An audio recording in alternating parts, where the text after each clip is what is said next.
Drone dropping 3 grenades into a Russian foxhole in eastern Ukraine. The footage begins by showing what appeared to be Russian trenches and dugouts, with soldiers seen hurrying into an entrance to take cover. The drone then releases a first bomb that lands right at the entrance where the Russian soldiers were seen hiding. The drone then drops a second bomb that can be seen detonating inside the dugout. A final grenade is then dropped, also exploding inside the dugout. The videos were obtained from the 30th Mechanized Brigade named after Prince Konstantin Ostrowski on Sunday, November 27, along with a statement saying 3 grenades exactly on target. Drones belonging to the 30th Mechanized Brigade became a real terror for the occupiers. At positions near Bakhmut, the Russians decided to hide in a hidden shelter, but Ukrainian grenades found them there too. The footage posted by the Clash Report reportedly shows a Russian drone with the black letter Z daubed on them being attacked by a Ukrainian drone. Russian drone marked with letter Z was taken down by the Ukrainian drone. The message added, "It is already the second fascinating moment of a clash between 2 drones used for observation by Ukrainian and Russian armed forces, which has been captured on video." In mid-October, Ukrainian broadcaster and activist Siri Prichela shared footage showing a similar dogfight between Russian and Ukrainian drones, both DJI Mavic quadcopters WW-1 style dual, Ukrainian Mavic drone which we have delivered to one of the airborne units in Donetsk region destroys Russian opponent. Amazing, he said on Twitter.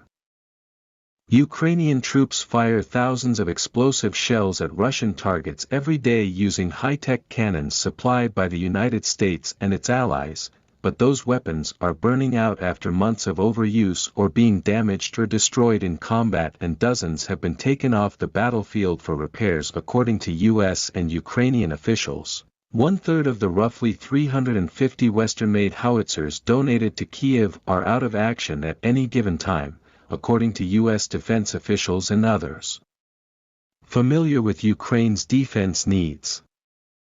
Swapping out a howitzer's barrel, which can be 20 feet long and weigh thousands of pounds, is beyond the capability of soldiers in the field and has become a priority for the Pentagon's European Command, which has set up a repair facility in Poland.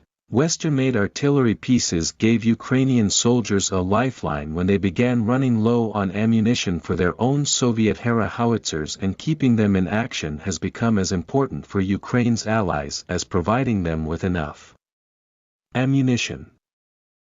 The effort to repair the weapons in Poland, which has not previously been reported, began in recent months. The condition of Ukraine's weapons is a closely held matter among U.S. military officials who decline to discuss details of the program. With every capability we give to Ukraine and those our allies and partners provide, we work to ensure that they have the right maintenance sustainment packages to support those capabilities over time. Lieutenant CMDR Daniel Day, a spokesperson for the U.S. European Command, said in a statement. When the ammunition for Ukraine's Soviet-era guns, which fire shells 152 mm in diameter, grew scarce shortly after the invasion, NATO standard howitzers that fire 155 mm shells became some of Ukraine's most important weapons, given the vast stockpiles of compatible shells held by Kyiv's partners.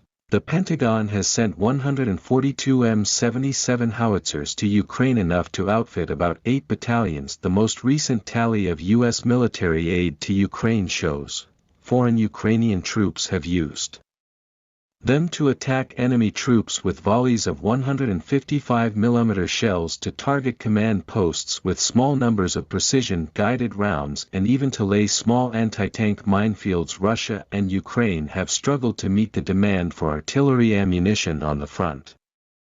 Russia has turned to North Korea for ordnance, and Ukraine has requested more shells from its allies. The United States has shipped hundreds of thousands of rounds of 155 mm ammunition for Ukraine to fire in the largest barges on the European continent since World War II, and has committed to providing nearly 1 million of the shells in all from its own inventory and private industry. Ukrainian forces have also received 155mm shells from countries besides the United States. Some of those shells and propellant charges had not been tested for use in certain howitzers, and the Ukrainian soldiers have found out in combat that some of them can wear out barrels more quickly according to U.S. military officials. After the damaged howitzers arrive in Poland, maintenance crews can change out the barrels and make other repairs.